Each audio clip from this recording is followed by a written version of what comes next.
kijana huyo alichokizungumza, alafu nitakuja nifafanue kidogo. Naam. Yaani nchi kuna mashehe kama wanalaana au wana njaa. Sio laana tu, hao wana njaa. Yaani unakuta lishehe kabisa linaiongelea serikali. Yaani linaponda wananchi, linaiongelea serikali. Wewe acha njaa pumbavu, mbwa takataka. Serikali ina msemaji wake. Wewe unafikiri ukijipendekeza rais atakuona? Yaani mashehe wengine badala wadili kwenye dini, unakuta shehe kabisa lina msuli wake pumbavu takataka. Eti tutasoma kisomo kwa ajili ya nini? Wewe ni nani? Una mamlaka gani na una nguvu gani ya kusoma kisomo, mbwa takataka? Nisomee mimi basi. Masuala ya wananchi na serikali wa wananchi. Wewe njaa zako kujipendekeza kwako, kama rais hajakuona au serikali haijakuona tu. Usifikiri ukijipendekeza ndio itakuona. Unaweza ukapiga ngenga nyingi, afu serikali ikaona wewe muimba taarabu mpiga kelele, ikakupuuza. Unaweza ukajipendekeza afu una connection katika serikali, atakuona nani? Kwa hiyo njaa zako, njaa zenu nyie mashehe, na kuwaongelea watu kama mnawatuhumu kama nyie ndio Haleluya, mtu wa Mungu. Bila shaka umemsikia huyu kijana alichokizungumza. Kwa ufahamu mdogo utaweza ukasema huyu katukana. Kwa ufahamu mdogo utaweza ukasema katukana huyu.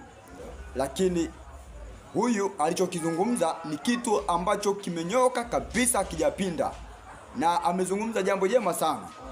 Na mimi nilitaka niongezee kitu kidogo sana. Ameongea kwa Islamu, ameongea kwa Islamu, na mimi nilitaka niongezee kitu kidogo sana hapo hivi katika kilipu hiyo aliyoizungumza.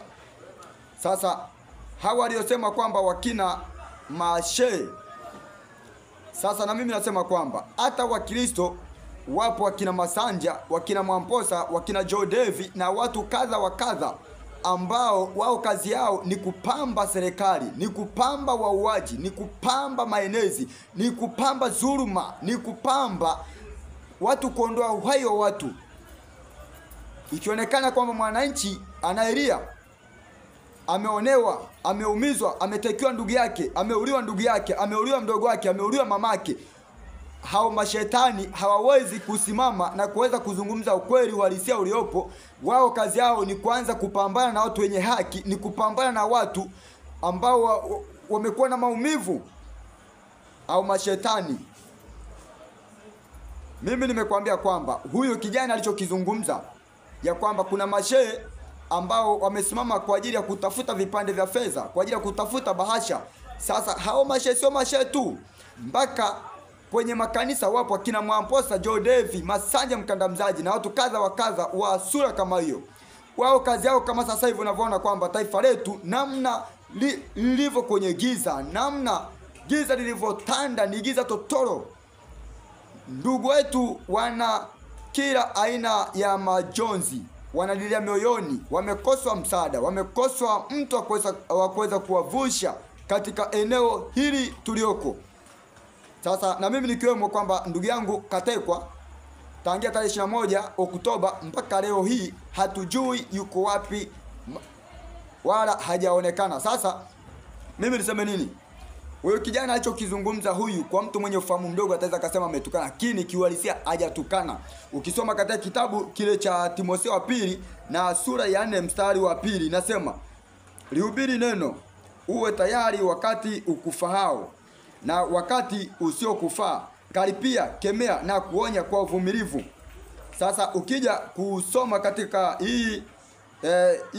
katika kitabu hiki cha Timotheo, ukija sura ya 5 mstari wa 5 inasema, bali wewe uwe na kiasi katika mambo yote, vumilia mabaya, yafanya kazi ya mhubiri wa Injili, timiliza huduma yako.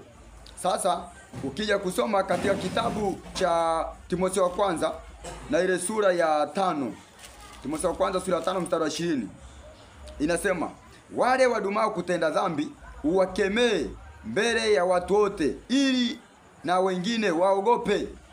Sasa ukija kusoma katika kitabu cha Isaya Katika kitabu cha Isaya 58 na ule mstari wa kwanza. Piga kelele usiache, paza sauti yako kama tarumbeta. Wahubiri watu wangu kosa lao, na nyumba ya Yakobo dhambi zao. Uwahubiri, yani inakwambia piga kelele usiache, paza sauti yako. Utakapoacha kupiga kelele, utakapoacha kulalamika, utakapoacha kuambia kwamba hiki kitu mnachokifanya sio kizuri, hiki kitu acheni kuua, acheni maenezi, acheni dhuluma. Sasa mpaka watu hawa watakapogeuka, inakwambia usiache, paza sauti yako kama tarumbeta. Usiache, paza sauti yako kama tarumbeta. Sasa leo hii wahubiri tulionao ni wahubiri ambao wamekaa na watu wauaji, wanaokaa na watu watekaji, wanaumiza watu, wenye maenezi, wazuluma, wanaoteka watu nyara. Ndio wahubiri tulionao. Kazi yao ni kuwabariki tu, ni kuwabariki tu. Toa ubarikiwe. Huu ni mwaka wa kwenda kuinuka kiuchumi. Ni mwaka huu wa kwenda kuongeza nguvu za kiume. Ni mwaka wa kwenda kupata watoto. Huu mwaka huu utaenda kupokea makampuni. Mwaka huu utaenda kupokea mapacha. Tunakuja kuwa na wahubiri wajinga. Mashetani wakubwa wameliharibu hili taifa, wakishirikiana na mashetani. Wahubiri tulionao kazi yao ni kushabikia tu mashetani wazidi kuua. Sasa hivi unavyokuja kuona kwamba katika wingu hili tulionalo wananchi wanalia, watu wanalia. Lakini unaona kwamba wahubiri wao ni kazi yao ni kubariki watu tu, ni kubariki watu ili waendelee kuua, waendelee kuteka watu nyara, waendelee kufanya dhuluma, waendelee kuumiza watu kwa sura kama hiyo. Ndio wahubiri tulionao. Mimi niwaambie kwamba ipo siku mtalipwa sawa sawa na matendo yenu. Ipo siku mtalipwa sawa sawa na matendo yenu. Ipo siku mtalipwa sawa sawa na matendo yenu. Ipo siku nawaambia mtalipwa sawa sawa na matendo yenu.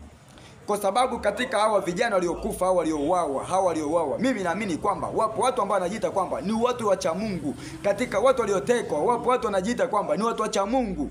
Wakina Masanja walikuwa wanachochea, wanasema kwamba sasa wewe mama umeweza kula ng'ombe mzima, umebakiza mkia, umeweza kumchukua polepole, umemchukua, sasa umebakiza ng'ombe, umebakiza mkia ambaye ni Gwajima. Kama hujui Gwajima aliko, basi mimi nikupeleke kwa Gwajima. Nikupeleke kwa Gwajima aliko. Wakina hao ni Masanja ambao tunaita kwamba hao ni wahubiri na wana watu wanawalea. Mimi nawaambia nyinyi watu, kwa tunakuja kuona katika mauaji yaliyotokea juu ya taifa letu, katika maenezi yanayozidi kuendelea na dhuluma, utekaji, uwaji, Masanja wamehusika kipande kikubwa sana. Na akija kutokea mtu mwenye akili timamu, mimi niwaambie kwamba hao watu ndio wa kwanza kuchukuliwa sheria na kuweza kutupwa gerezani, ikiwezekanika hata wanyongwe, kwa sababu damu iliyomwagika, hao watu wamehusika kipande kikubwa. Jodevi nabii mkuu, wakina Masanja mkandamizaji, Mwamposa, hao watu wamehusika kipande kikubwa. Hao watu wangechukuliwa sheria. Mimi siamini kwamba kuwa wahubiri ama kuwa na makanisa kulea watu kwa misukule, hapana. Maana ya mhubiri ni kuweza kunyosha njia, ni kuweza kuambia watu makosa yao. Kemea, karipia, onya kwa uvumilivu. Sasa wahubiri tulionao kazi yao ni kutoa ubarikiwe, kazi yao kuzipata, nenda ukazitafuta uzilete. Ni upumbavu na ni ushetani mtupu.